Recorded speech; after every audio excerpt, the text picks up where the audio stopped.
Aujourd'hui, sur cette thématique France-Europe face aux flux migratoires et quelles sont les réponses qui peuvent être apportées. Une triple approche, celle de Catherine Witold de Winden, que je remercie, même si elle n'est pas là aujourd'hui, d'avoir accepté d'enregistrer son intervention qui sera projetée en premier. Catherine Witold de Winden est directrice de recherche au CNRS, c'est une spécialiste elle est professeure des universités, une spécialiste des politiques migratoires et des migrations internationales. Elle nous avait fait l'honneur d'être présente l'année dernière et je crois que son intervention sera intéressante. Vous verrez que elle est un peu particulière dans le sens où elle insiste plus sur à travers l'histoire la permanence du phénomène en France et en Europe, mais particulièrement en France, avec derrière ce que je vous encourage à faire, un livre, enfin à acheter ce livre sur les figures de l'autre, qui analyse très finement ce phénomène migratoire. Donc son intervention son intervention sera la première. Après, Madame Keller, Fabienne Keller, bien connue des Strasbourgeois parce qu'elle a été maire de cette ville, elle a été conseillère départementale, conseillère régionale, vice-présidente, et aujourd'hui elle intervient parce qu'elle est députée européenne et qu'elle a suivi de très près tous les débats au sein des institutions européennes, au sein du Parlement sur la politique migratoire que l'Union européenne essaye de mettre en place. Et puis Astrid Panosyan-Bouvet, qui est à ma gauche, en tout cas à votre droite, alors, est à ma gauche aujourd'hui, qui est députée de Paris, qui est membre de la commission des affaires sociales, interviendra, elle, plutôt sur le volet français des politiques migratoires, c'est-à-dire le texte qui est aujourd'hui en cours d'examen à l'Assemblée nationale après avoir été débattu et adopté au Sénat. Voilà, donc si la technique fonctionne, on pourrait avoir dès maintenant la projection de l'intervention de Madame Witold de Winden. Bonjour, je m'appelle Catherine Witold de Winden, je suis chercheur au CNRS et j'ai fait un ouvrage qui est sorti en 2022 qui s'appelle « Figures de l'autre, perception de l'immigration en France de 1870 à 2022 ».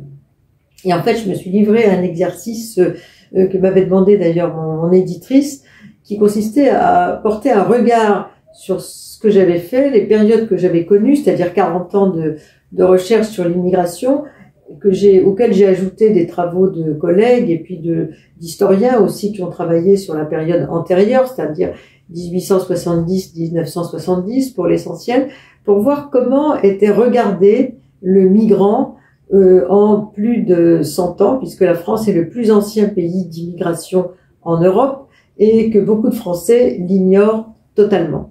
Donc en fait, ce que j'ai commencé à faire, c'est voir comment s'appelait ce fameux migrant que nous appelons aujourd'hui comme tel et qui pendant longtemps n'était pas appelé comme ça, parce que la perception de sa place dans la société était différente. Pendant longtemps, on parlait des étrangers. À la fin du 19e siècle, où la France avait déjà 380 000 étrangers recensés pour la première fois en 1851, 1 million d'étrangers recensés en 1900. En fait, on parlait des étrangers. Et le stéréotype, c'était l'invasion.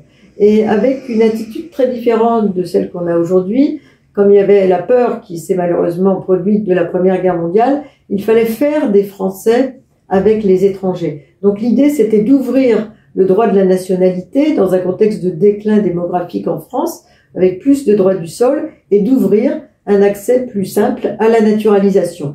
Ce qui est l'inverse du discours de l'extrême droite aujourd'hui, parce qu'il fallait grossir cette population qui ne devait pas rester trop longtemps étrangère, et l'objectif, c'était qu'elle devienne française. Ensuite, on a une autre désignation qui sont les ouvriers étrangers les travailleurs immigrés, qui va être le thème qu'on va surtout utiliser. Les ouvriers étrangers, c'est plutôt les années 30. La France a connu la guerre de 14, il faut reconstruire. Ensuite, on a une crise économique. Ils sont renvoyés dans leur pays avec des éléments de xénophobie qu'on n'imagine plus aujourd'hui du point de vue verbal, auquel, bien sûr, se mêle l'antisémitisme très virulent pendant cette période. Et donc, on renvoie les étrangers dans leur pays, c'est le cas des Italiens, des Polonais pour ce qui est des travailleurs, et les Juifs étrangers, on leur retire la nationalité pour une partie d'entre eux. Et donc, dans ce contexte, on est dans une très grande virulence dans le regard qui est porté, mais qui existait déjà à la fin du XIXe siècle. Je rappelle que le thème de la concurrence étrangère, comme on disait, a conduit à des morts, à Aigues-Mortes dans les Salines à l'encontre des Italiens, par exemple, en 1893. Et le discours de la presse d'extrême droite, pour l'essentiel à l'encontre, bien sûr, des Juifs, mais aussi des ouvriers étrangers, est extrêmement violent, caricatural, etc. Ensuite, on va parler donc alors une partie de ces ouvriers étrangers ont participé à des mouvements de résistance, aussi à travers leurs syndicats. Et après la guerre, on a une période plutôt d'accalmie relative, puisque l'ouvrier étranger, qu'on va appeler désormais le travailleur immigré, ce qui est un peu différent comme acceptation, le travailleur immigré est très demandé parce qu'on manque encore de main-d'œuvre. On a eu très peu de naissances dans l'entre-deux-guerres, donc on n'a pas beaucoup de travailleurs en 45-50. Donc en fait, ils sont, si j'ose dire, très demandés par le patronat, qui à l'époque était extrêmement volontaire pour faire venir cette main-d'œuvre, pour faire tourner les usines, et puis ils étaient très cajolés par les syndicats parce qu'il n'y avait pas beaucoup d'ouvriers dans les usines, dont il fallait favoriser la promotion professionnelle et défendre les droits. Donc le travailleur immigré est au centre des préoccupations en termes de main-d'œuvre, et on a une période beaucoup plus, disons, beaucoup moins xénophobe à l'époque, même si, bien sûr, on a des épisodes, comme toujours, de violence. C'est la période de la guerre d'Algérie, faut pas l'oublier, un certain nombre de travailleurs étrangers ont été maltraités, certains sont morts, et puis on a aussi de la violence de l'autre côté. L'OAS pratique un terrorisme qui ressemble un peu à ce qu'on peut voir aujourd'hui. Donc rien n'est jamais complètement calme, mais il y a un grand soutien de la part de la population à l'égard de ces fameux travailleurs immigrés qui habitent dans des bidonvilles, pour une partie d'entre eux, on est dans une crise de logement très très grave à l'époque, et un grand soutien à l'égard de leurs droits, puisqu'on ferme l'immigration en France pour les travailleurs en 74, et donc se multiplient les sans-papiers, et dans un spectre très large de l'opinion publique qui va des catholiques caritatifs, si j'ose dire, jusqu'à la droite extrême, on a un soutien à l'égard de ces fameux travailleurs immigrés, tandis que pendant le même temps, les marxistes se posent la question de savoir s'ils appartiennent à la classe ouvrière, s'ils ont une partie du sous-prolétariat, ce qui a donné lieu parfois à des discussions sans fin. Donc là, le spectre, c'est une vision de la société française en termes de classe. Et quelle place donner à ces gens qui sont d'ailleurs, mais est-ce qu'ils sont vraiment des ouvriers? Est-ce qu'ensuite ils vont devenir, comme le disaient certains, des petits bourgeois rentrant chez eux, etc. C'était des sujets à l'époque très importants. Ensuite, on entre dans une période plus difficile puisque l'immigration se ferme. Et donc, il y a d'autres termes qui vont apparaître, d'autres figures aussi. On en avait eu déjà dans l'entre-deux-guerres, la figure du réfugié, avec l'arrivée des Arméniens, l'arrivée des Russes, l'arrivée des républicains espagnols à la fin de la guerre d'Espagne.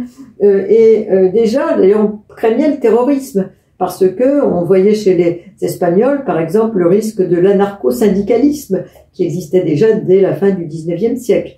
Donc le terrorisme d'aujourd'hui, il n'est pas nouveau, il existait sous d'autres formes, avec d'autres nationalités. Ensuite, donc dans cette période, Jean-Marie Le Pen arrive aux élections municipales de 1983, et le discours de l'extrême droite, qui auparavant était relégué, disons, au fin fond de la vie politique, et qui était un peu le fait d'un certain nombre de nostalgiques du maurassisme, de l'Action française, du pétainisme et aussi de l'OAS, devient complètement à ciel ouvert, si j'ose dire, dans le débat politique. Et peu à peu, de nouveaux thèmes vont apparaître, notamment l'idée d'une sorte de fracture dans la société française entre ceux qui mériteraient d'être français et ceux qui le mériteraient moins. Ce sont les réflexions du Club de l'Horloge.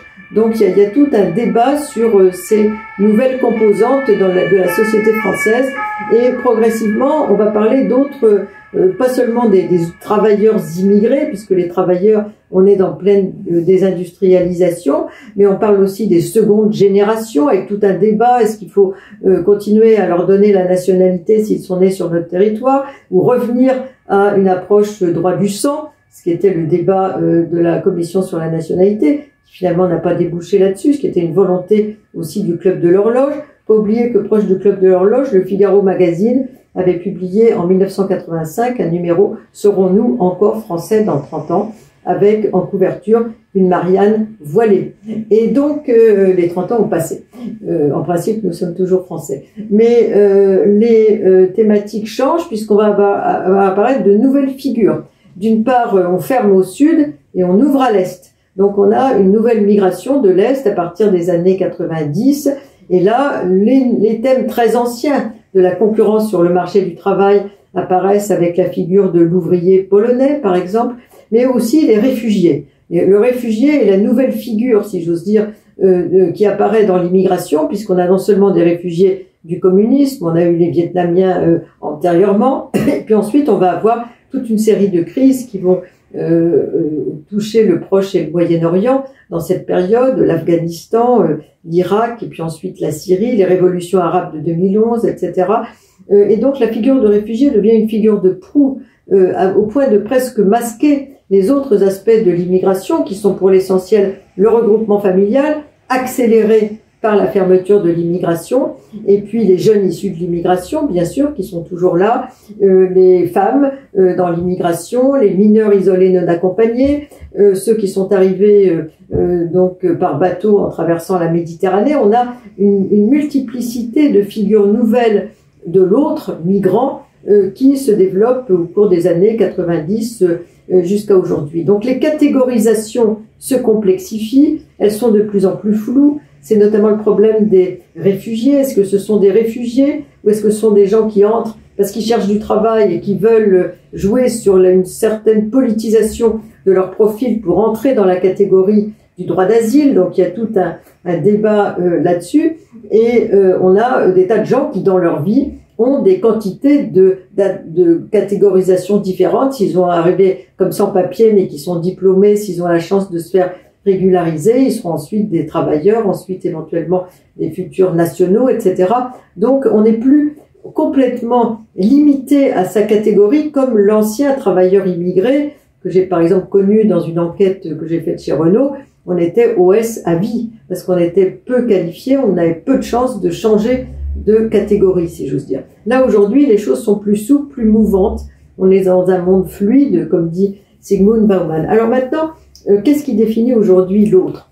D'abord, les stéréotypes. Il y a des quantités d'idées reçues qui, pour certaines, sont très anciennes. J'ai parlé de la concurrence sur le marché du travail, mais le thème de l'invasion, qui est également ancien, puisqu'on en parlait dès la fin du 19e siècle, mais avec d'autres nationalités, bien sûr, et puis également des thèmes nouveaux, comme le grand remplacement, par exemple, l'idée qui reprend des idées du déclinisme qu'on voyait dans l'entre-deux-guerres, hein, l'idée que c'est la fin de l'Europe, etc., et qu'on va être submergé par des vagues nouvelles dans un vocabulaire marin pour suggérer véritablement la conquête de gens qui viennent de l'extérieur par bateau à travers les îles italiennes.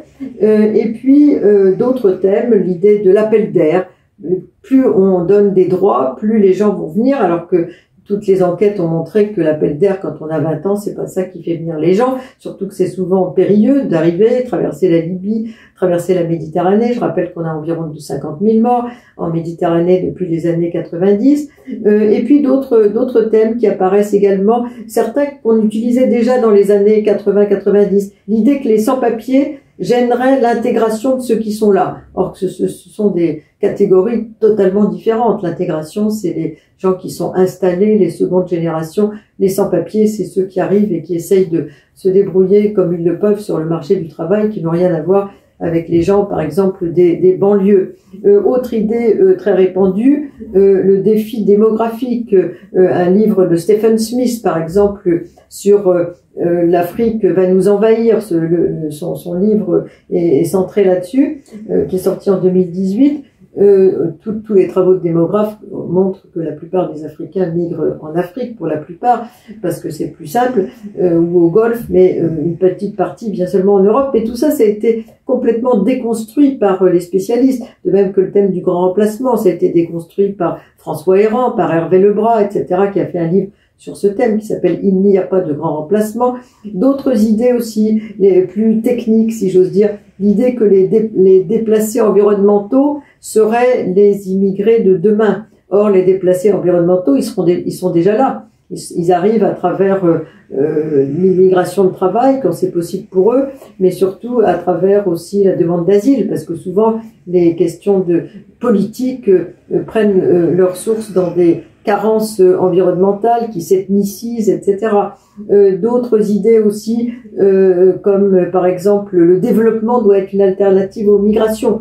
Le développement est souvent le résultat des migrations, de même que les migrations suscitent aussi du développement, avec l'argent envoyé chaque année par les migrants, 550 milliards de dollars annuels. Donc les idées reçues forgent aussi cette image de l'autre. Cette image de l'autre, elle est très importante pour terminer, si j'ose dire, parce que c'est ce qui fait les sondages, c'est ce qui fait les prises de position politiques. Les décideurs ne regardent pas les tonnes de bouquins, de rapports qui ont pu être faits depuis 30 ans sur les questions migratoires, qui d'ailleurs déconstruisent toutes ces idées reçues, qui discutent les fameuses catégories, qui souvent ont un penchant, ont une conséquence juridique, puisque à chaque catégorie correspond un statut, faut pas l'oublier. Et aujourd'hui, c'est plus complexe puisque les catégories sont plus floues.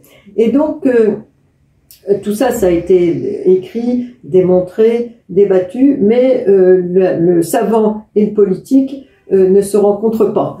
Et donc, les décideurs, ils regardent la montée de l'extrême droite, ils regardent les résultats des sondages et la plupart des décisions migratoires, aussi bien à l'échelon européen qu'à l'échelon national, pas seulement français, mais les différents pays européens, obéit à ces approches, à ces perceptions, à ces représentations un peu sommaires de l'immigration. Alors, en fait, on pourrait sortir de ce piège, si j'ose dire, si on insistait davantage sur un certain nombre d'aspects, notamment déjà le vivre ensemble. Les politiques d'intégration, ça a déjà été montré, n'ont pas été au-delà de ce qui pouvait être possible, puisque les rapports qui ont été faits, pour certains, ont été mis dans un tiroir, comme le rapport Borloo qui avait été proposé à notre président de la République actuelle sur quoi faire dans les banlieues. Autre exemple également, les politiques de lutte contre les discriminations. On a eu un embrasement des banlieues à l'été dernier, rien, mais moi j'ai fait partie d'une commission il y a 30 ans, pas tout à fait 30 ans, jusqu'en 2009, sur la déontologie de la sécurité, l'ancêtre du défenseur des droits. Déjà on disait qu'il y avait des discriminations policières, que les policiers n'étaient pas assez formés, etc. Ça s'est redit dans d'autres recherches qui ont été faites depuis, mais rien n'a été fait pour la formation des policiers à la lutte contre les discriminations dans une culture qui est très inspirée encore de la guerre d'Algérie. J'insiste beaucoup, même si ces jeunes policiers n'ont rien à voir et jamais connu la guerre d'Algérie, mais ça persiste dans la culture. Donc ensuite, lutte contre les discriminations, réfléchir sur le contenu de la citoyenneté, résister aux tentatives de restriction de la citoyenneté. C'est pas toujours le cas. Il y a eu la tentation sous François Hollande de retirer la nationalité française, par exemple, à des gens qui avaient commis des délits. Aujourd'hui, il y a tout un débat. Est-ce qu'on doit maintenir notre équilibre droit du sol, droit du sang, ou restreindre le droit du sol? On l'a fait d'ailleurs à Mayotte en ce moment, etc. Donc il y a des tentations, si j'ose dire. Et puis le troisième point, si j'ose dire, c'est déjà essayer de mener une autre politique européenne que celle qu'on a, qui est dominée par le sécuritaire, par la militarisation des frontières et par des formules qui n'ont donné aucun résultat depuis 30 ans. Si un patient se présentait devant un médecin avec des remèdes d'il y a 30 ans, on se poserait des questions. Pour l'immigration, c'est le cas, puisqu'on dit toujours politique de retour, reconduction à la frontière, accord d'externalisation avec les pays de départ, qui donnent pas grand-chose, ce qui est un grand débat aujourd'hui, et puis politique de développement. Aucune de ces politiques n'a montré des résultats spectaculaires, ni même Frontex d'ailleurs, qui coûte très cher, dont le budget a été multiplié de multiples fois, pour lutter contre les arrivées irrégulières. Donc sans doute qu'il faut faire autrement. On pourrait le faire en rouvrant l'immigration de travail dans les secteurs en tension, ce qui fait que beaucoup de gens ne seraient pas obligés de traverser la Libye en se faisant enfermer et mis en esclavage ou violer. Mais aujourd'hui, c'est pas d'actualité. Et comme ça, ces gens viendraient légalement, ce qui assécherait une grande partie de l'économie du passage en Méditerranée. Et puis, troisième point, c'est donner plus de légitimité au phénomène migratoire. En France, comme dans les pays européens, mais pas encore plus en France, puisqu'on est le plus ancien pays d'immigration en Europe, on a beaucoup de mal à donner de la légitimité au phénomène migratoire, ce qui n'est pas le cas aux États-Unis, au Canada, dans toute l'Amérique latine, en Australie, etc.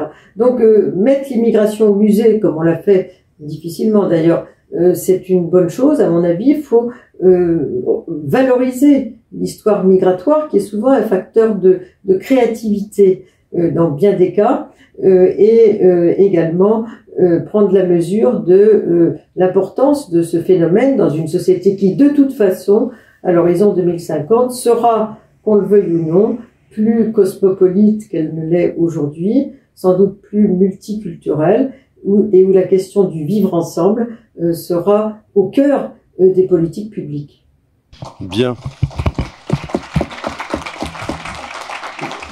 Alors, encore une fois, je remercie Madame Vittel de Waden pour son intervention. Elle pourra pas répondre à vos questions, mais je pense que elle a soulevé un certain nombre de thématiques qui vont être abordées à l'instant par Fabienne Keller et Astrid Panossian-Bouvet.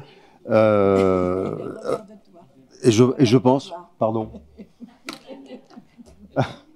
D'accord. Donc je fais partie intégrante du mouvement migratoire, et plus peut-être que nos dessinateurs le pensent.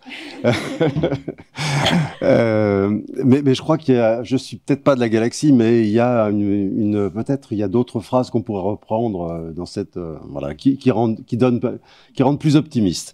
Donc là, il était question d'une rencontre entre le savant et le politique. Je pense que les interventions de Fabienne Keller et d'Astrid Panossian vont nous permettre de donner la parole d'abord aux politiques, mais avec une démarche savante. Peut-être d'abord sur la question européenne et les réponses qui sont difficiles à élaborer, complexes, parce que j'ai cru comprendre que dans le pacte il y avait à peu près 9 textes. Quelques règlements, des modifications de règlements existants. C'est important la forme juridique. Je pense que vous pourrez aussi nous le dire parce que l'objectif c'est d'aller vers une meilleure coordination, des compréhensions, des conceptions communes et des politiques communes, ce qui n'est évidemment pas facile à faire au niveau européen. Je voulais juste lire un petit extrait, c'est 3 lignes, hein, de Pascal Brice et Cédric Héroux, qui ont fait un papier dans Le Monde il y a un moment déjà, qui me semblait assez sympathique, mais malheureusement on fait pas de la politique uniquement avec ça. C'est un article qui date du pardonnez-moi, j'ai du mal à lire, du 9 juin.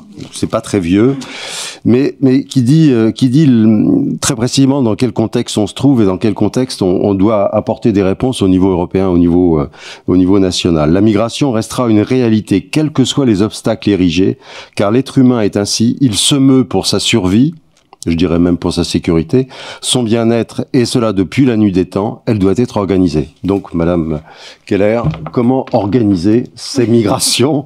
Et pour Astrid Panossian, ce sera la même chose au niveau national. Alors, merci beaucoup pour l'invitation, merci pour la question. Je voudrais peut-être 2 mots d'introduction, vous remercier et remercier la LICRA, l'autre Fabienne, pour l'organisation de cette rencontre. Vous dire que quand je suis dans cette salle, je pense toujours à Adrien Zeller, voilà, qui a construit cet hôtel de région, qui était un grand humaniste et écolo. On pourrait un peu éteindre les lumières parce qu'en fait, il y a une lumière naturelle. Il y a même, si vous êtes au milieu, là, vous pouvez parler. C'est comme les théâtres grecs, sans micro et on s'entend. Voilà. C'est fait, c'est low energy. Bon, ça mérite un petit peu de test.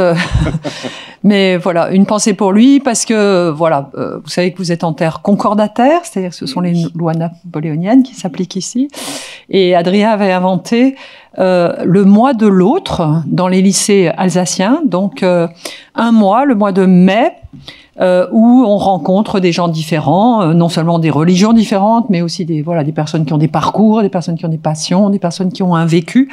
Et dans la pratique, la question de la migration est assez souvent proposée par les lycéens comme un thème de débat, de discussion et surtout de rencontre. Ils cherchent des personnes, qui peuvent les rencontrer à cette grande adolescence où c'est bien de se frotter à des personnes qui ont fait des choix forts. Donc, merci. Je partage la phrase que vous avez citée. La migration est une réalité à travers le temps. Les facteurs explicatifs de la migration aujourd'hui vers l'Europe sont essentiellement, sont en partie la fuite de la guerre, de la violence, donc de la recherche de la protection.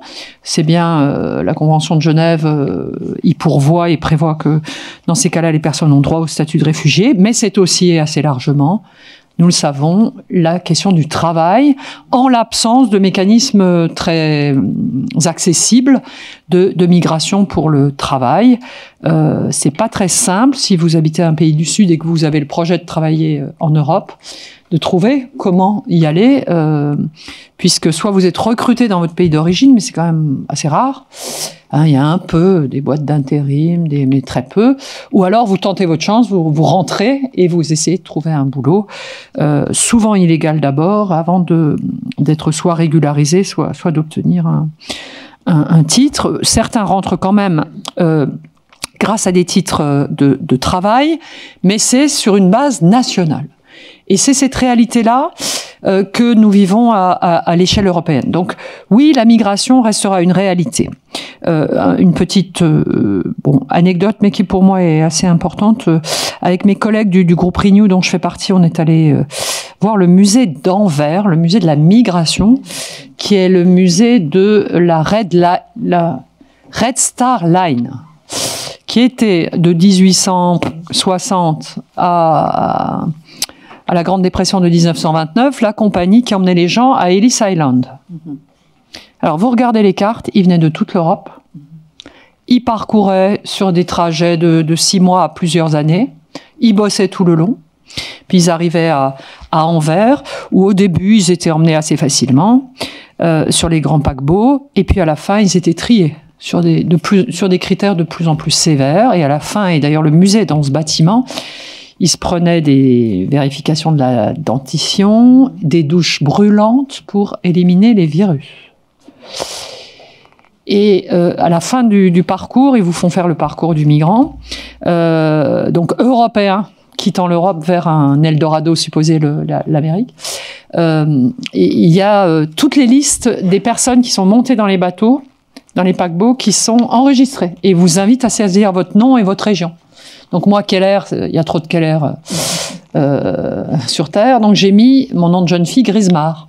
J'ai mis Grismar et Alsace. 15.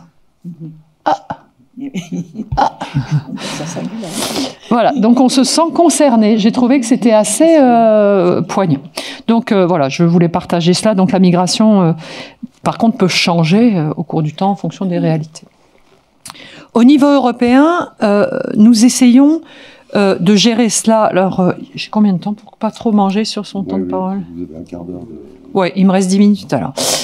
On essaye de proposer, enfin, l'objet du pacte, oui, c'est de gérer à l'échelle européenne un sujet qui aujourd'hui est largement réglementé à l'échelle nationale.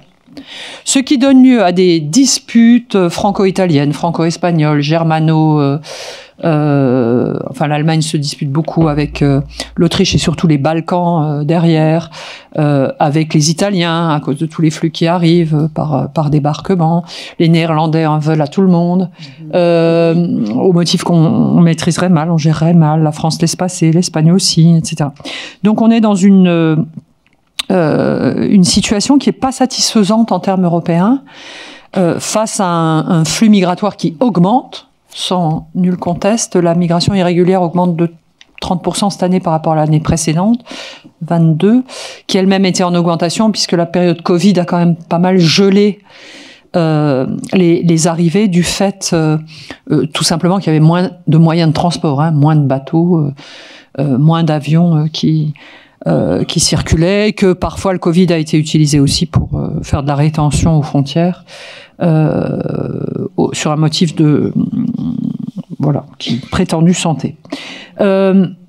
Moi-même, donc, je suis très impliquée au niveau européen dans ce nouveau pacte qui comporte en effet 9 ou 10 textes qui ont été proposés par la Commission européenne en 2020 dans notre, accrochez-vous un peu de techno-européenne, dans notre processus législatif où celui qui propose, c'est la Commission, c'est l'administration européenne, et ceux qui légifèrent, c'est conjointement le Parlement, l'émanation des peuples, et le Conseil des ministres, ici, de l'Intérieur, un peu de la justice, mais surtout de l'Intérieur, donc en France, M. Darmanin. Donc M. Darmanin, il est à la fois au niveau européen et au niveau national. Il fait les deux textes. Mais il fait au niveau européen que pour le Conseil. Après, il faut qu'on se mette d'accord entre Conseil et Parlement. On est dans cette phase. Le Parlement a dit sa position, les textes qu'il souhaiterait, équilibre entre les groupes de la coalition centrale du Parlement, c'est comme ça qu'on fonctionne au Parlement, très reposant par rapport à ce que Astrid vit à l'Assemblée nationale où il se tape dessus et il se parle très très mal. Enfin, il y en a surtout un côté qui parle très mal. Et l'autre se tait et souffre. De l'autre côté, donc, au Parlement européen, nous avons une élection à la proportionnelle. Donc, pour travailler, on travaille par coalition. D'ailleurs, toute l'organisation des travaux au Parlement est faite pour construire des compromis. Les extrêmes, en fait, n'y participent pas. Et ce sont le PPE, les centristes et les socialistes qui forment le socle de cet accord, de cette coalition, et donc les principaux acteurs de tous les compromis.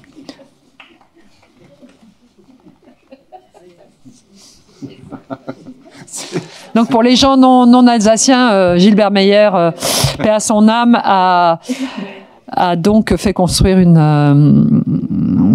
réplique de la Statue de la Liberté, mais sur un affreux rond-point qui est devant un grand hypermarché de Colmar. Voilà. Mais Bartholdi était colmarien. Voilà. Donc c'était bien vu symboliquement, mais l'endroit est un peu surprenant.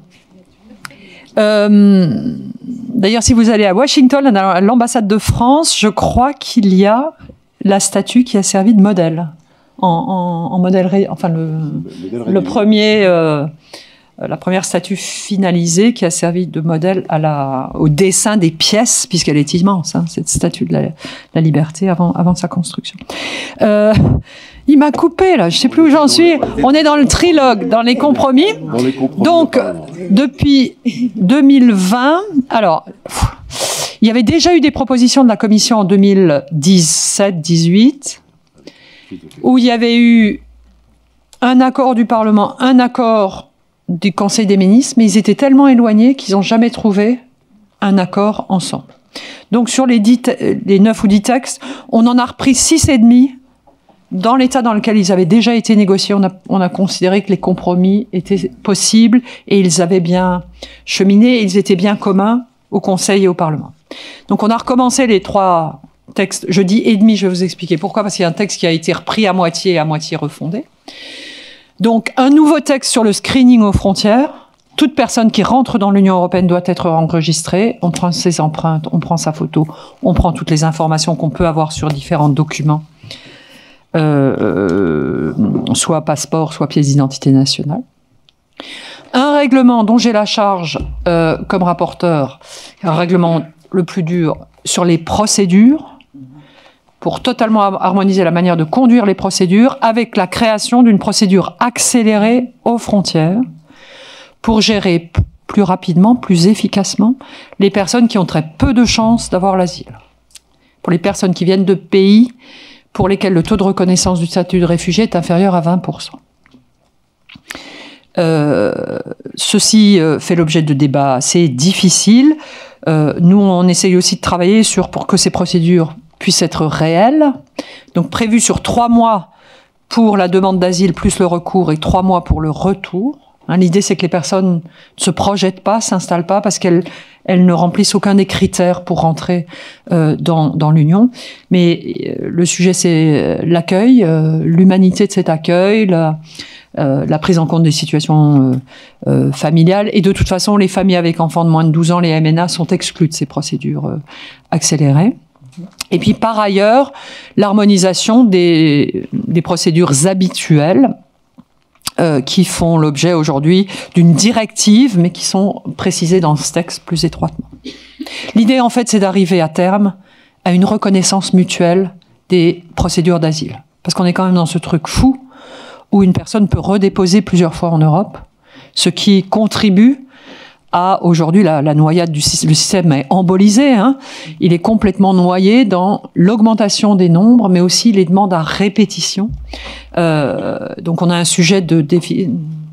J'étais très frappée par le dessin tout à l'heure de la noyade administrative. Il n'y a pas qu'en France, c'est dans tous les pays européens comme ça. Et par exemple, aujourd'hui, l'arrivée plus nombreuse de personnes se traduit par un rallongement du temps de traitement de la demande d'asile. On est repassé au-dessus d'1 an, hein. 1 an à 18 mois, même pour des cas assez évidents, genre afghans, voilà. Femme afghane, enfin voilà, qui dans aucun cas ne peut être retournée en Afghanistan. Ce pacte fait l'objet d'instrumentalisation assez forte de l'extrême droite qui fout rien. On les voit pas dans les réunions. Mais par contre, au moment des votes, on a voté en mars le mandat du Parlement européen, ils viennent et ils déposent des amendements de suppression des textes auxquels on est arrivé. Monsieur Orban a déjà dit d'ailleurs que ça l'intéressait pas du tout.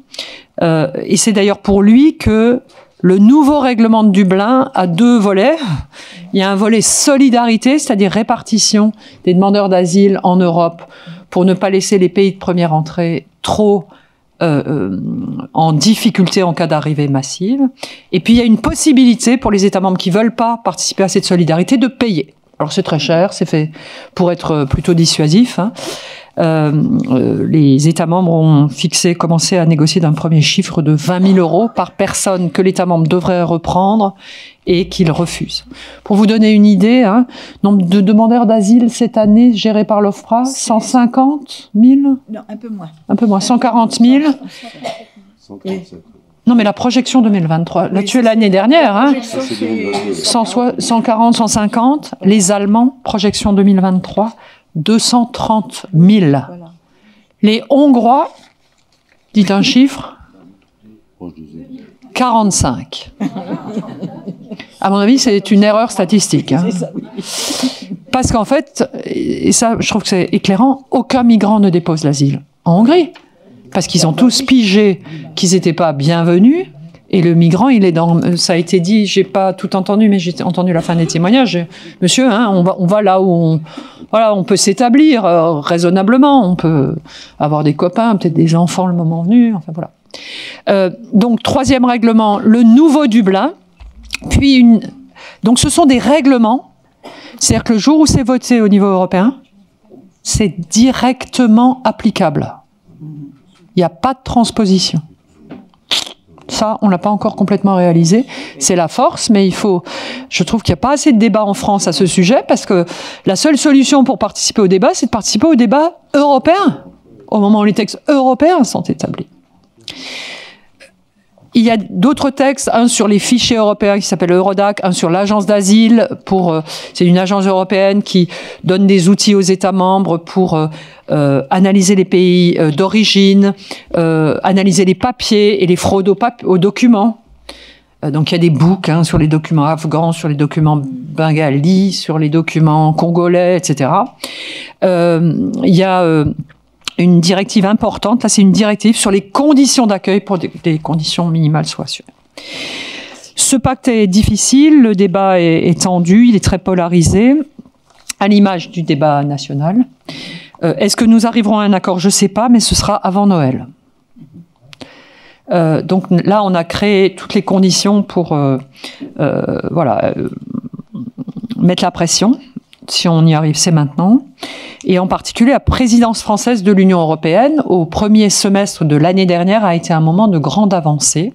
Sous l'impulsion du président Emmanuel Macron lui-même, a été créé un lieu de concertation entre le Conseil et le Parlement qui est inhabituel. On a mis les 5 présidences, donc la française, la suivante c'était la tchèque, ensuite la suédoise, l'actuelle l'espagnole et la belge, dans un groupe de travail avec les 10 rapporteurs. C'est une forme assez inhabituelle, mais qui nous a permis déjà de préparer les négociations à venir et de ne pas laisser s'écarter tout seul. Les ambassadeurs, donc, qui sont les négociateurs à la place des ministres quand les ministres ne sont pas là et qui mettent en œuvre les décisions ou qui les précisent, sont tous venus à toutes nos réunions. On est à la 6e la semaine prochaine pendant la session plénière de Strasbourg. Ça a permis au Parlement de dire on veut tous les textes à la fois. Le Conseil voulait quelques textes plutôt sécuritaires, et ils ont compris que c'était incontournable pour nous. Ça les a conduits à accélérer sur un règlement que j'ai pas évoqué, qui est un règlement de crise en cas de nouvelle crise syrienne. Qu'est-ce qu'on fait? Eux voulaient pas en entendre parler parce qu'évidemment c'est assez, c'est assez paniquant de regarder ce qui se passerait s'il y avait de nouveau 1,5 million de personnes qui arrivent, parce qu'il y a une crise en Égypte, en Algérie, au Liban. Donc c'est pas complètement impossible, ou en Tunisie. Donc ce lieu d'échange est vraiment intéressant et correspond au fait que la présidence française a pris en compte le fait qu'il y avait une volonté politique des partis raisonnables, donc toujours de la coalition, de conclure avant la fin du mandat, sachant que nous on est très rythmés, parce qu'à la fin du mandat du Parlement européen, c'est aussi la période de la nomination d'une nouvelle commission européenne. Par ailleurs, les présidences d'après sont la hongroise pour commencer. Pour continuer la polonaise, heureusement les élections sont bien orientées, mais on n'est pas sûr que M. Tusk, qui devrait être le nouveau Premier ministre, ait pu prendre en main les institutions polonaises, puisqu'il y a le président de la République polonais, M. Duda, qui sera encore en place, son mandat court encore pour 2 ans, et les institutions polonaises ont été minées, des juges ont été nommés, ils ont commencé à prendre le contrôle des médias, enfin ça se fait pas d'un coup de... Et les suivants sont les Danois, qui ont comme projet d'envoyer au Rwanda les migrants. Oui. Solution modèle de Madame Marion la Maréchal Le Pen. Alors dites-lui que c'est un tout petit pays, ils ont combien de millions d'habitants? 6? Oui, 6. Oui, 6 ou 7 millions d'habitants. C'est un pays froid. Ça rend quand même la migration un peu moins... Voilà, et puis c'est loin. Enfin, c'est pas un pays... Et c'est une solution qui va pour un petit pays. En fait, il renvoie vers le reste de l'Europe. J'espère qu'il n'y a pas de Suisse dans la salle. C'est un peu ce que font les Suisses aussi. Oui. Ça se voit en gare de Strasbourg. Il y a un renvoi quand même. Voilà. Donc, c'est des solutions petits pays qui sont absolument pas applicables à l'échelle européenne. Donc voilà dans quelle démarche nous sommes. Je suis disposée à répondre à vos questions. La migration est une réalité. La question, c'est pas comment on règle le problème. C'est pas un problème. Je pourrais vous parler de la migration légale sur lesquelles nous attendons des textes, que le texte avance, mais il a été proposé par la Commission plus tard. Il faut se coordonner. Je pourrais vous parler de la coordination avec les pays d'origine, où il faut que notre diplomatie soit plus à l'œuvre pour gérer les retours. C'est pas possible que des grands pays d'Afrique souverains, certes avec des gouvernements qui sont pas idéaux, mais ne reprennent pas leurs ressortissants s'ils n'ont pas droit d'entrer chez nous. Donc il y a toutes ces pistes de travail, mais l'idée c'est d'avoir une approche européenne, coordonnée, cohérente, et dans un dialogue avec les pays d'origine, mais aussi dans un respect fondamental des personnes. J'ai pas parlé de la question du monitoring des droits fondamentaux, du droit à la représentation que j'espère que nous allons décrocher pour les mineurs dès leur arrivée, pour qu'il soit représenté par un adulte, hein, comme c'est le cas pour les mineurs chez nous. Le droit aussi de la vérification des droits fondamentaux, du respect de leur intégrité, de la protection, de la protection des enfants. Donc, nous espérons que cet ensemble de mesures pourra faire l'objet d'un accord de principe d'ici la fin de l'année, plus formalisé dans les tout premiers mois de l'année prochaine. En tout cas, on s'y attelle. Et je crois que c'est l'Europe de Strasbourg, l'Europe du Parlement européen, mais l'Europe surtout des droits de l'homme qui est ici en question. Donc, gérer, piloter la migration, mais dans le respect des personnes qui sont concernées. Je vous remercie.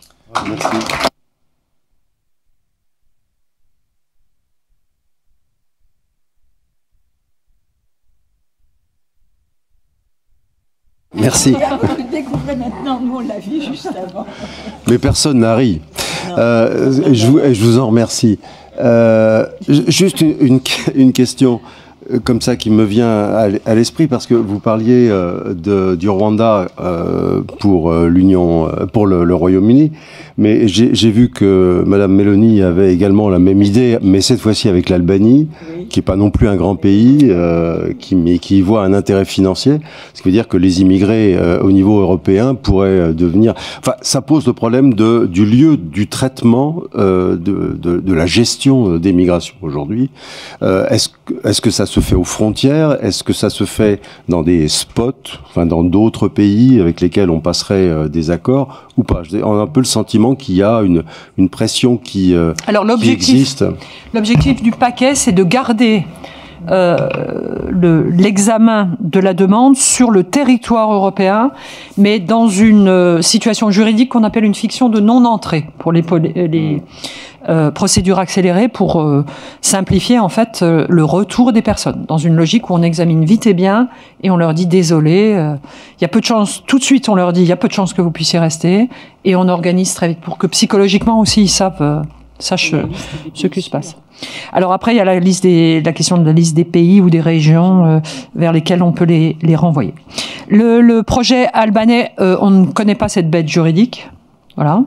Le commissaire Didier Reynders, il a fait le job et il a immédiatement écrit au gouvernement de Madame Meloni. Il est clair qu'elle donne des gages, c'est une femme d'extrême droite, à son extrême droite. Et c'est d'ailleurs assez intéressant à suivre, puisqu'elle est amenée en fait à avoir des déclarations assez pro-européennes, à appeler d'ailleurs à la solidarité européenne à la suite de ce qui s'est passé à Lampedusa, de l'arrivée plus massive que d'habitude. Ça, c'est une concession faite à l'Europe, mais une espèce d'europragmatisme. Mais elle donne régulièrement des billes, elle donne à manger à son extrême droite en disant en Albanie. Alors, moi, je me projette, je pense que c'est les bateaux, les arrivées à Lampedusa, qu'elle veut amener directement en bateau de l'autre côté de l'Adriatique et en Albanie, et que l'Albanie doit se dire qu'après tout, comme elle est candidate, si elle participe à la gestion de ce qui est compliqué pour l'Europe, voilà, ça va peut-être faciliter son intégration, et c'est un pays avec lequel, pour l'instant, on coopère assez mal sur ces sujets. Tout à fait. Mais la parole est à la salle. Vous voulez qu'on... Astrid, oui, Astrid va... On va passer directement à la question française. Et après, on fait un débat commun. D'accord. Alors, puisqu'on en revient à ce texte, je vais juste introduire, avec un peu de poil à gratter, une déclaration de la secrétaire générale de la CIMAD, qui, en regardant le texte, a dit la chose suivante. Pas sympathique, hein. L'accumulation des mesures répressives sécuritaires est devenue la ligne directrice du projet de loi. Ce texte prévoit une batterie de mesures destinées à faciliter les expulsions des étrangers fauteurs de troubles à l'ordre public, un volet intégration pour les travailleurs sans papier et une réforme du système d'asile. C'est terrible qu'en France, pays des droits humains, on associe uniquement les questions migratoires à l'assimilation migrants-délinquants, aux mots répression, stigmatisation, expulsion, enfermement, a dit donc cette responsable de la CIMAD. C'est vrai que c'est un véritable sujet, une inquiétude qu'on peut avoir par rapport à ce qui se passe au niveau européen comme au niveau national, c'est-à-dire que l'approche sécuritaire qui n'est pas à disqualifier pour autant, enfin me semble-t-il, mais prennent le pas sur ce qui relève du social, de l'économique, du culturel, avec je dirais le respect de la dignité. Je ne dis pas que les mesures qui sont prévues ne le font pas, mais voilà. Donc c'est vraiment une interrogation qui aujourd'hui est portée par un certain nombre de défenseurs des droits de l'homme. Alors, je pense qu'on en est bientôt à la 20e loi sur l'immigration en France, 28e loi. On a eu une loi tous les 18 mois depuis 1980, donc c'est un sujet dont les Français et la classe politique, en tout cas, aiment s'emparer sans nécessairement apporter et la clarté et l'efficacité également attendue. Je pense que quand on parle d'immigration, il faut d'abord se poser la question du projet de société qu'on souhaite. Oui. Voilà. Et la société qu'on souhaite, c'est à la fois une société qui se détermine par une cohérence autour de ses valeurs politiques, et notamment républicaines, sur la liberté d'expression, l'égalité femmes-hommes, la laïcité, ou en tout cas une séparation stricte de la sphère religieuse et non religieuse. C'est également un attachement à la langue française, qui est un des attributs de l'appartenance à la nation française.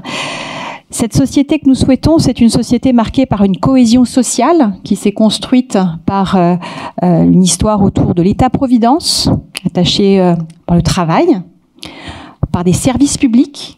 On est en France, on n'est pas aux États-Unis. Les services publics, ça a une vocation universelle. C'est pas uniquement quelque chose qui est fait pour les foyers modestes. C'est fait pour tout le monde, et il faut que ça marche pour tout le monde. Et puis, c'est une société également qui doit rester fidèle, parce que nous sommes aussi en France, à des valeurs internationalistes. La France, elle a un message particulier à dire au monde. Et on l'a bien vu dimanche, on est le seul pays au monde à avoir organisé une manifestation contre l'antisémitisme. Il y a eu des marches dans d'autres pays, mais qui n'étaient pas précisément destinées à dire non à l'antisémitisme et à vouloir protéger ses citoyens de confession juive.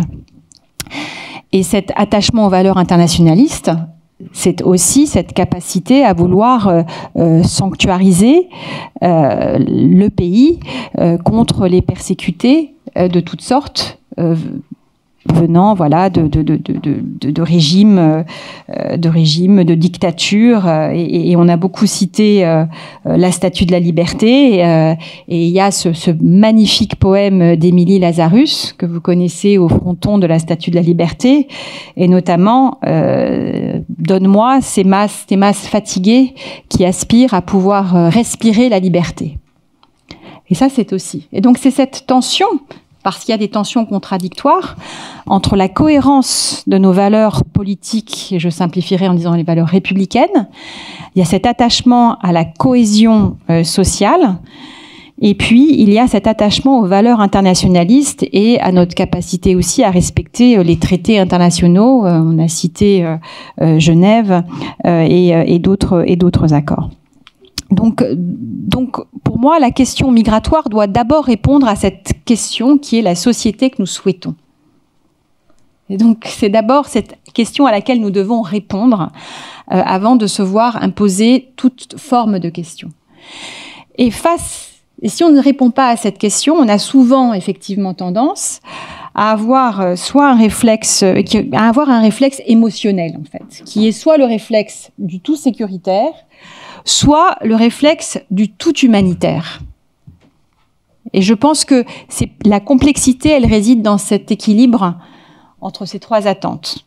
La cohérence politique, la cohésion sociale et l'ambition internationaliste et universaliste. Et quand on regarde les chiffres pour compléter ce qui a été dit par les deux intervenantes, on voit effectivement que les flux migratoires, alors d'abord la France par rapport aux autres pays européens, est un pays de tradition immigrée. On a parlé des États-Unis, la France fait partie des pays qui avaient un des contingents les plus faibles d'immigrés partant aux États-Unis. Et moi, je suis la preuve de cette tradition migratoire parce que mes 2 parents sont nés hors de France, ma mère en Norvège et mon père en Turquie, à Istanbul. Ils se sont rencontrés en France dans les années 60. Et jusqu'à encore très récemment, je n'avais pas de carte d'identité parce qu'il fallait que je me procure le certificat de naturalisation à Nantes pour prouver que, voilà, je sais pas quoi, et ça me fatiguait d'avoir à prouver d'avoir à donner plus de documents français que d'autres, que moi. Et donc, je n'avais qu'un passeport. Visiblement, ces règles ont été assouplies. Mais quand on regarde les chiffres de la réalité migratoire en France, aujourd'hui, la France, elle accueille en 2022, en visa long séjour, 320 000 personnes. Alors 320 000, quand vous comparez par ratio de 1000 habitants, c'est autour de 4 par 1000 habitants.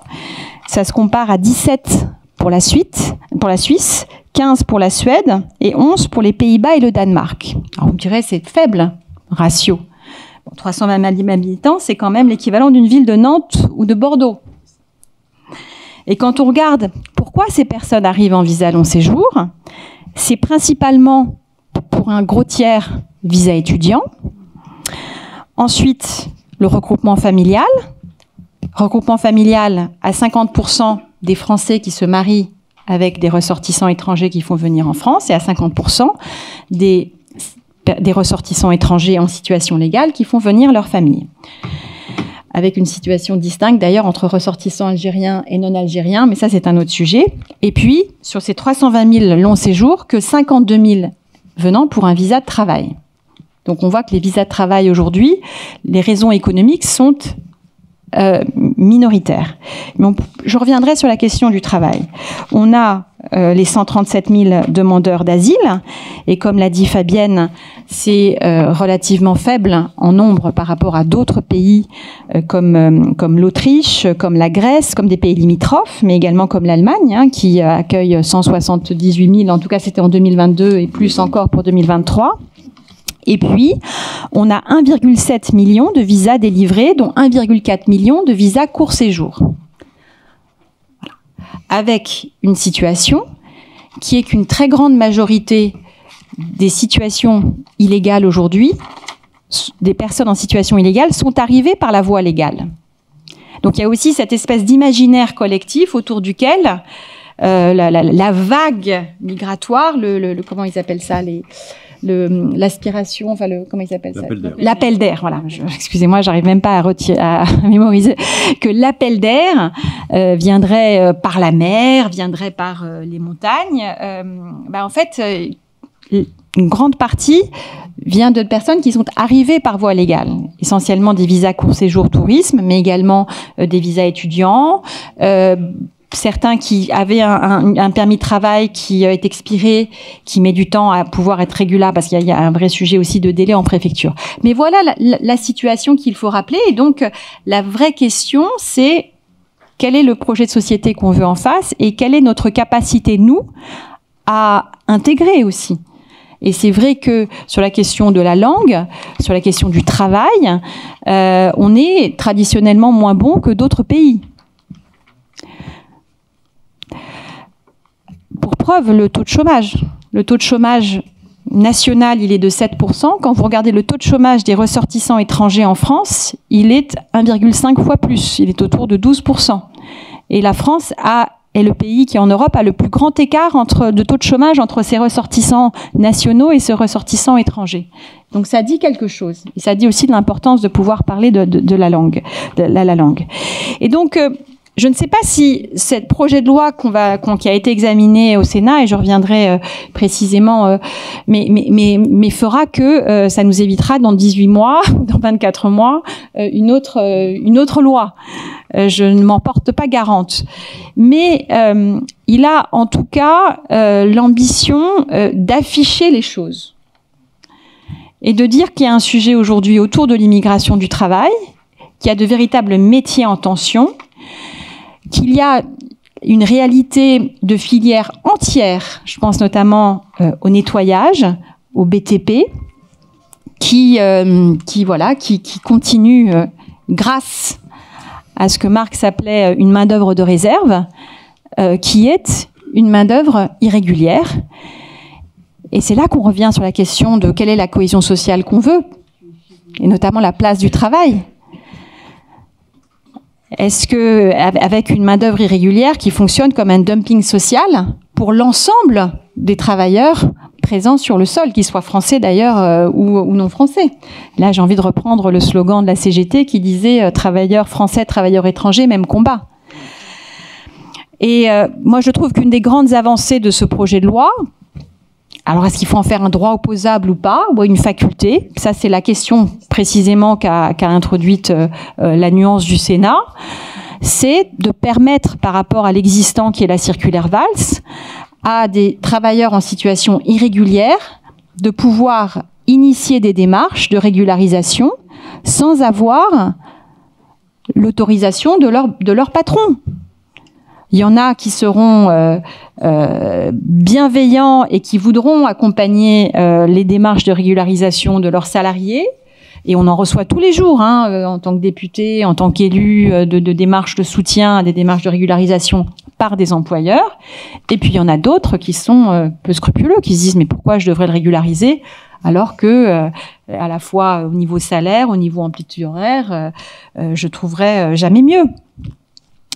Donc sur la question de l'immigration par le travail, je pense qu'il faut faire une distinction sur ceux qui sont déjà ici et qui fonctionnent aujourd'hui clairement en situation irrégulière comme une main-d'œuvre de réserve, une armée de réserve, et qui font office de dumping social, et dont il faut initier les démarches de régularisation, mais qui ne doit absolument pas exonérer les fédérations professionnelles de réfléchir à l'attractivité de ces métiers. J'ai parlé du BTP, j'ai parlé du nettoyage, je peux aussi parler des services à la personne. On a aujourd'hui 500 000 aides à domicile. On va en avoir besoin de 300 000 d'ici 2030. Il est clair qu'aujourd'hui, si on a une pénurie et une tension sur ces métiers, et plus généralement sur les métiers du lien, c'est à cause de la rémunération. Aujourd'hui, une aide à domicile à temps partiel, alors qu'elle a des amplitudes de temps plein, eh bien, elle est à 900-950 €. Et avec des conditions de travail qui font que il y a 25% des femmes entre 51 et 59 ans qui sont aides à domicile qui partent en inaptitude professionnelle. Donc réfléchissons aussi à ces conditions d'attractivité de ces métiers. Voilà. Ensuite, ça c'est le volet travail. Ensuite, il y a la capacité d'un État de pouvoir fixer les conditions d'entrée, de maintien et de sortie sur son territoire, dans le respect, naturellement, et de ce qui vient d'être, du paquet qui est en train d'être négocié à Bruxelles. Et là, je pense que le texte avance courageusement. Il avance courageusement sur la question du regroupement familial. Et je le dis en tant que députée Renaissance, venant de la gauche, fille d'immigrés, je pense que d'exiger une maîtrise de rudiments de français pour des personnes qui viennent en France en visa long séjour, c'est une bonne chose. Et de l'exiger avant qu'elles n'arrivent en France, comme c'est fait en Allemagne, c'est une bonne chose. C'est en particulier une bonne chose pour les femmes qui se retrouvent sinon encore plus isolées et à la main et de leur famille et de leur filière et qui les condamnent finalement à ces jobs peu qualifiés et peu rémunérés et invisibilisés. 75% des personnes qui travaillent dans le secteur du nettoyage en Île-de-France sont des femmes immigrées. 43% des immigrés d'origine subsaharienne vivent sous le seuil de pauvreté monétaire. Chez les bailleurs sociaux. Voilà. Donc je pense que la question d'un certain nombre de fixations sur le regroupement familial et notamment de la maîtrise de la langue est une chose importante. Je pense également que la levée d'un certain nombre de protections contre les expulsions d'étrangers dangereux, moi je le dis, je pense que c'est une bonne chose également. Il y a deux choses contre lesquelles je m'opposerai frontalement dans les ajouts qui ont été faits par le Sénat. C'est celui de l'atteinte au droit du sol. Dans le Sénat, aujourd'hui, l'amendement du Sénat dit que pour un enfant né en France, il faudra qu'il attende entre 16 et 18 ans pour demander la naturalisation. Je pense que c'est une entrave à notre tradition, je le disais au début, sur la cohérence des valeurs politiques autour du droit du sol. Moi, je suis française de la première génération, mais la force de la France, c'est qu'un Français de première génération, à partir du moment où il épouse les valeurs françaises, les valeurs de la République, il est aussi français que n'importe quel autre Français. Et donc, ce droit du sol, il faut le défendre, mais ça veut dire qu'il faut qu'on soit exigeant avec nous-mêmes aussi, sur la cohérence avec notre tradition et nos valeurs politiques, et ce qu'on exige aussi des personnes qui viennent en France. Et puis enfin, il y a la question de l'aide médicale d'État, qui est un marronnier.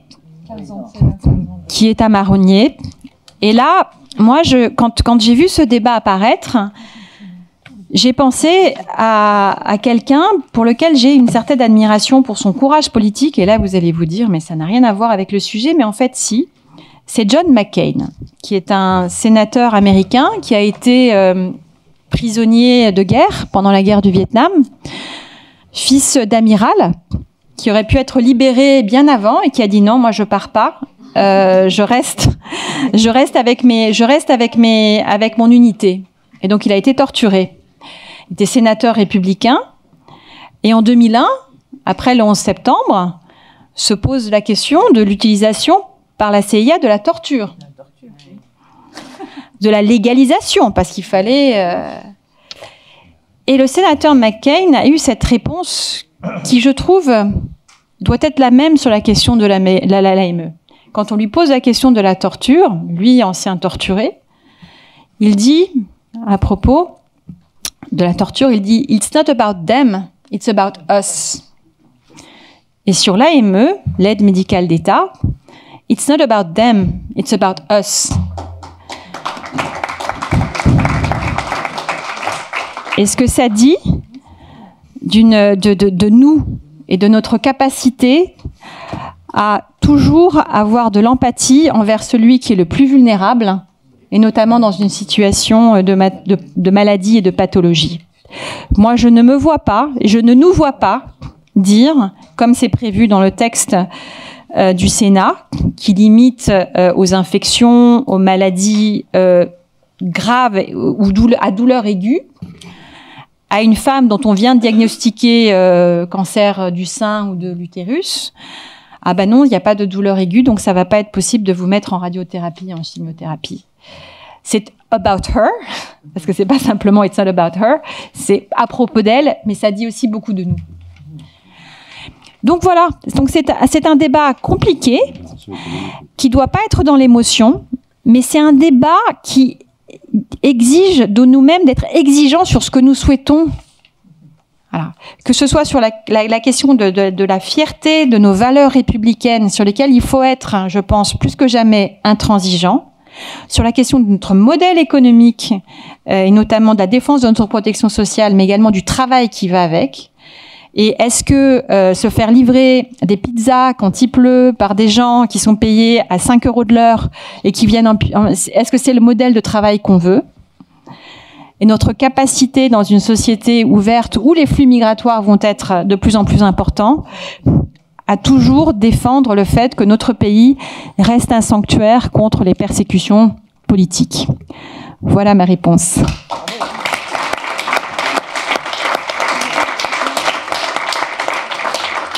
Bien, écoutez, après ces deux interventions, je vais dire roboratives, je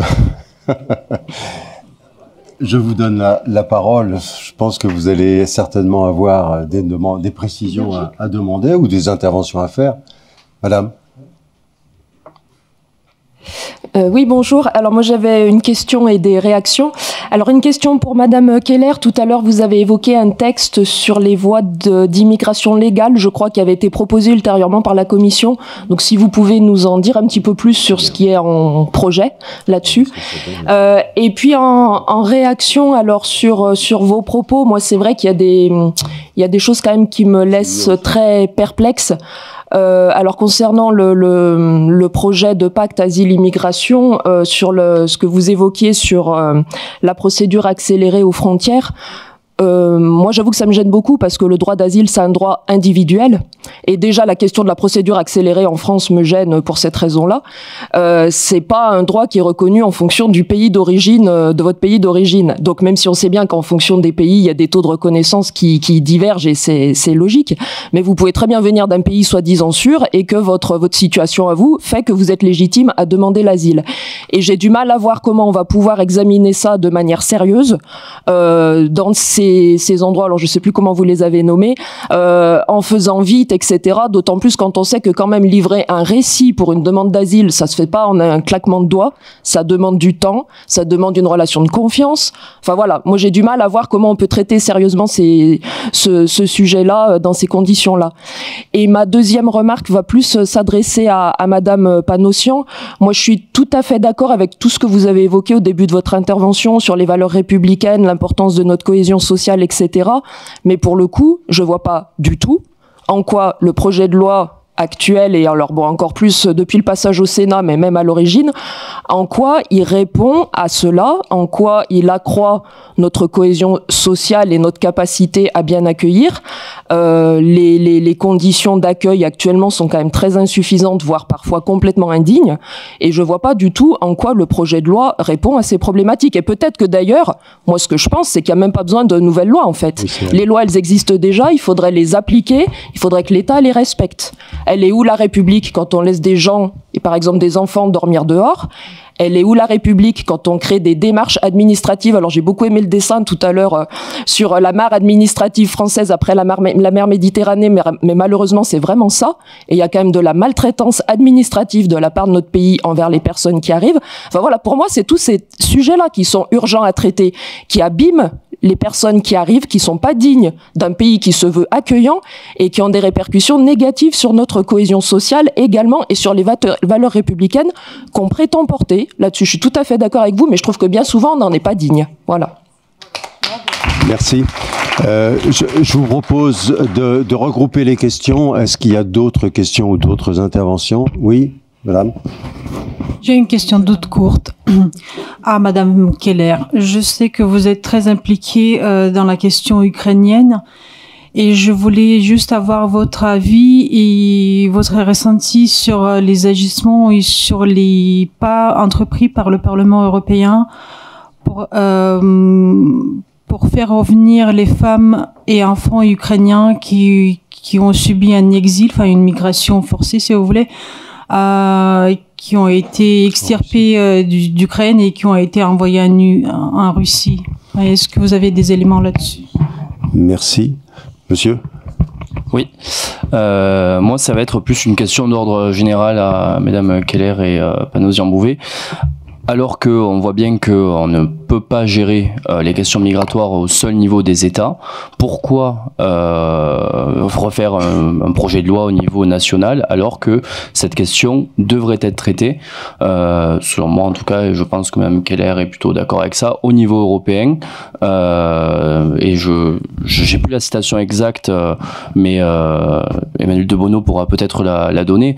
Vous parliez de solidarité, effectivement, de pouvoir répartir les personnes en situation de migration, mais c'était, il me semble, Bernard Lecache, président de l'ICA à l'époque, dans les années 30, qui disait qu'effectivement, pour pas que cela crée de problèmes particuliers, pour qu'on puisse intégrer de manière efficace les personnes migrantes, eh bien, il fallait les répartir. J'ai plus la citation exacte, mais ça doit être à peu près ça. Donc, en tout cas, pourquoi est-ce qu'on s'acharne à faire un nouveau projet de loi, surtout que bon, là, ça va être un avis très personnel, mais Monsieur Darmanin qui souhaite faire un accord avec la droite, et on sait aujourd'hui où va la droite sur les questions migratoires. Effectivement, Madame le disait, je suis pas sûr qu'on aille vers un meilleur accueil de ces personnes-là. Voilà, merci. Je vais donner la parole à Fabienne Keller et à Astrid Panossian pour répondre. Mais c'est vrai que là, je me permets juste d'ajouter que la question, il y a une double problématique au niveau européen, c'est le contrôle de la mise en œuvre des textes qui vont être adoptés. Je sais que j'ai découvert en travaillant sur ce colloque qu'il y avait une agence qui s'occupait des migrations au niveau européen. Quels seront les outils qui vont être développés et mis en place pour assurer le contrôle de la mise en œuvre de ces textes, de cette véritable cohérence entre les politiques nationales, puisqu'on est là, théoriquement, il y a un texte qui doit s'appliquer dans l'ensemble des pays de manière uniforme. Mais je sais par expérience que c'est pas le cas. Donc, comment on va faire là? Et c'est vrai que, renvoyant à la question qui était posée tout à l'heure, quels sont les moyens qui vont être prévus? Et c'est pas dans le texte de loi Darmanin, puisque c'est plus du budgétaire, mais est-ce que c'est prévu? Est-ce qu'il est prévu d'augmenter les moyens et la formation des personnels en charge du traitement des demandes d'asile et plus largement de la politique migratoire? Plein de questions. Je vais répondre brièvement, mais on va répondre évidemment à deux fois. Alors, sur votre dernière question, je vais remonter à l'envers. Sur vos dernières questions, l'Agence européenne, les contrôles des textes appliqués. Alors, c'est moins notre job du Parlement européen que le job des parlements nationaux.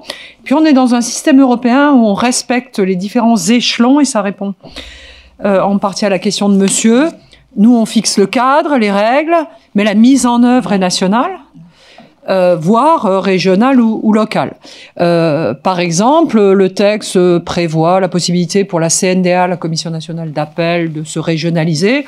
Ça, c'est la gestion du droit d'asile par les États membres. Il y a un encadrement sur les objectifs, mais la mise en œuvre concrète est différente suivant les États membres. Pour vous la faire courte, chez nous, c'est habituel, c'est beaucoup plus centralisé qu'ailleurs. Hein, en Allemagne, par exemple, ça se fait au niveau des Landes. Ils ont même plusieurs OFPRA, si vous voulez. Par land, enfin plusieurs lieux où, reformulation, on peut faire les entretiens avec l'officier de protection. Et je voudrais répondre à la personne, je considère pas que traîner dans une procédure, c'est respecter la personne. 6 mois suffisent largement pour traiter correctement l'accueil de la personne, la laisser un peu se requinquer, 1 semaine, 2 semaines, parce que souvent ils sont crevés, voilà, le temps de se stabiliser. Et ensuite, conduire un entretien, vous avez raison, il faut être calme, mais il n'y a pas besoin de plusieurs mois ou d'1 an pour faire ça. C'est une demi-journée, en fait. C'est 2 heures, plus un peu de procédure avant-après, en présence d'un interprète assermenté et formé pour ça.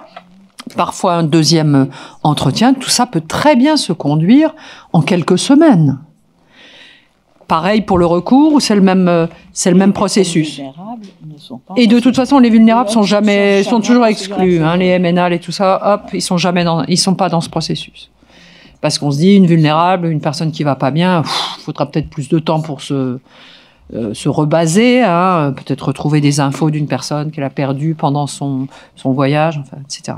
Donc moi, je partage pas l'idée que la durée est une qualité, c'est le contraire. Moi, je suis allée dans les îles grecques, je suis allée aux Canaries, je suis allée 2 fois à Lampedusa, je suis allée à Chypre, l'endroit où il y a le plus de migrants par habitant, hein, par 1000 habitants, dans une migration instrumentalisée. Traîner, c'est créer des problèmes psychologiques parce que la personne, elle sait pas comment son avenir se dessine. Hein. C'est l'incertitude, c'est stressant. Vaut mieux dire les choses, leur dire clairement qu'ils ont peu de chance, qu'on va examiner s'ils sont pas lanceurs d'alerte dans leur pays d'origine, s'ils sont pas trans ou homosexuels, ce qui est poursuivi dans leur pays d'origine, c'est souvent le cas dans les pays africains, s'ils n'ont pas un autre motif. Mais ça, les officiers de protection, je peux vous dire c'est leur métier, ils ont l'habitude, c'est d'ailleurs un métier très dur, que les gens, en général, font quelques années et après ils s'arrêtent, parce que c'est psychologiquement pas possible de le faire plusieurs années. Moi, j'ai fait 2 entretiens, j'étais vidée pour plusieurs jours, quoi. Hein. Parce qu'en fait, l'officier de protection, il a en charge l'avenir de la personne. Donc, c'est très lourd. Pour la procédure accélérée, c'est un changement de paradigme. Et si on traîne moins dans les procédures, on a moins de problèmes de logement. Pour vous la faire courte, si on divise par 2 le temps des procédures globales, la moyenne, on a 2 fois moins de personnes à loger dans le système. Or, aujourd'hui, le logement est une catastrophe absolue, et donc vous êtes très dur avec la République. Franchement, je félicite, je salue la ténacité des fonctionnaires, des préfectures, des associations, etc. Ils sont face à un tsunami, et en fait, il y a pour l'instant pas de réponse. On est en attente d'une nouvelle organisation pour mieux structurer les choses. Ils le font avec une humanité. Franchement, partout où je suis allée, ils respectent les gens. S'ils voient qu'ils sont fatigués, ils leur proposent de revenir. Enfin, j'aime beaucoup la CIMAD et j'ai beaucoup de respect pour leur travail. Vous avez fait une citation, mais j'ai bien aimé aussi. Qu'est-ce que tu as dit? Astrid, tout humanitaire ou tout répressif. Enfin, voilà. Oui, faut trouver la voie moyenne, mais qui est pas simple et que moi, j'essaye de porter. C'est pas une voie facile. On a des règles pour rentrer. Il faut les appliquer avec humanité, mais c'est des règles. Donc, on les applique. Mais, pardonnez-moi. Accélérer les procédures, moi, je pense que c'est une nécessité au niveau national et au niveau européen. La question, c'est le retour. Parce que on est là confronté on est né sur le mur. Oui, c'était moi qui étais en cause. Ouais. Le nez contre le mur. C'est-à-dire, qu'est-ce qu'on en fait? Non, mais il nous manque un bout. Alors, je sais pas s'il y a des représentants du ministère de l'Intérieur. Je vais être un peu dur. Non, je crois pas. L'asile et la migration aujourd'hui sont gérés par les ministères de l'Intérieur, qui, comme leur nom l'indique, sont plutôt centrés sur les affaires intérieures. Donc la coopération européenne est moins naturelle que dans d'autres domaines. Moi, avant, ma spécialité, c'était pas du tout l'asile et la migration, mais l'environnement, où tout le monde est européen, connaît les règles, etc. Ça a été une vraie surprise de découvrir cette difficulté, sauf dans les régions frontalières, où on a ces formidables centres de coopération policière et douanière. Il y en a 53 en Europe, mais ils ont comme caractéristique d'être tous loin des capitales, sauf à Luxembourg. Donc, cette culture, elle n'est pas présente, cette connaissance des voisins. On progresse avec le paquet. Et alors, pour les pays tiers, c'est le Quai d'Orsay. C'est la question d'une collaboration du ministère de l'Intérieur avec le Quai d'Orsay, avec les ambassades sur place. C'est pas possible, alors qu'on a tellement de liens culturels, économiques avec les ACP, pays Afrique, Caraïbes, Pacifique, avec lesquels on a des contrats des accords commerciaux internationaux, des relations universitaires, historiques, fortes, qu'on n'arrive pas à se dire comment ça se fait que vous acceptiez pas le retour de vos ressortissants, qu'on soit à des taux de retour aussi faibles. Il y a un schmoll. Travaillons là-dessus. On vient de créer un poste de coordinateur des retours à l'échelle européenne depuis 1 an. Ça n'existait pas avant. Et la dame, elle nous a fait compte rendu il y a quelques semaines. Elle a dit, c'est très intéressant. Il y a des pays qui ont des bonnes pratiques. Ce serait chouette de les partager, de les faire connaître parce que c'est des bonnes méthodes d'accompagnement des personnes, etc. Donc là-dessus, c'est encore un domaine en travail. Je vais vite répondre à la question ukrainienne. C'est un sujet dramatique. Les femmes et surtout les enfants enlevés, vous savez, c'est une ville est bombardée, des enfants sont attrapés comment ils disent ça, dénazifiés, disent-ils, les Russes. On a une mission spécifique, une vice-présidente du Parlement européen qui est sur ce sujet. On estime à 14 000 le nombre d'enfants qui seraient concernés.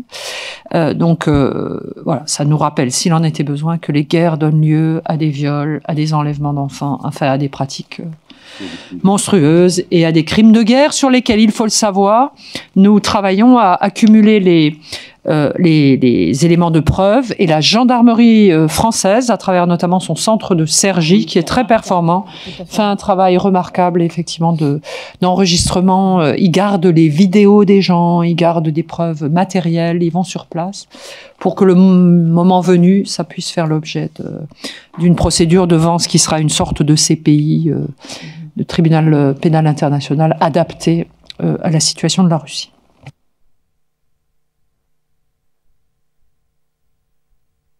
Merci.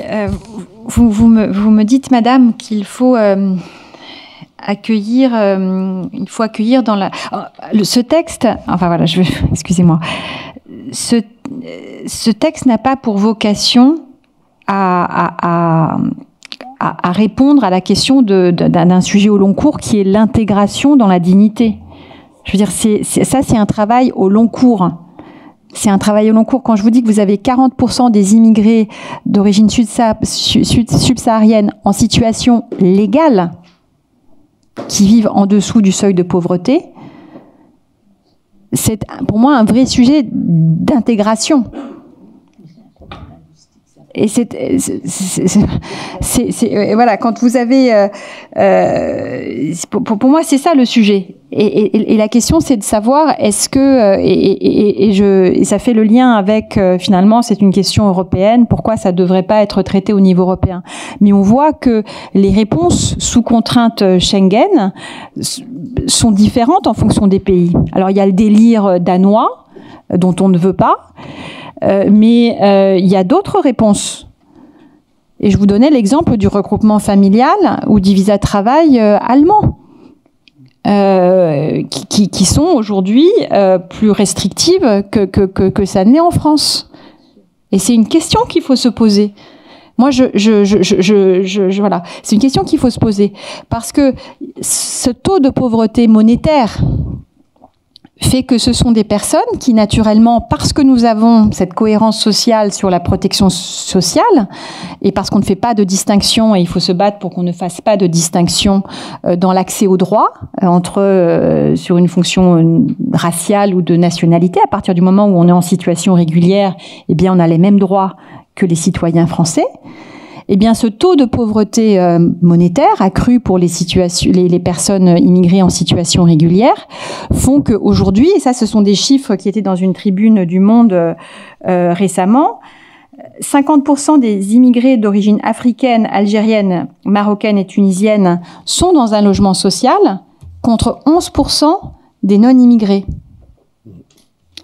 Et c'est des questions c'est des chiffres qui font mal, parce qu'on est aujourd'hui en 2023,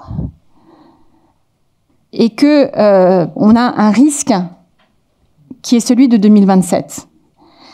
Et donc moi, je veux me poser la question de... Voilà, je veux que nous soyons en mesure de bien intégrer les personnes qui arrivent en France en situation régulière.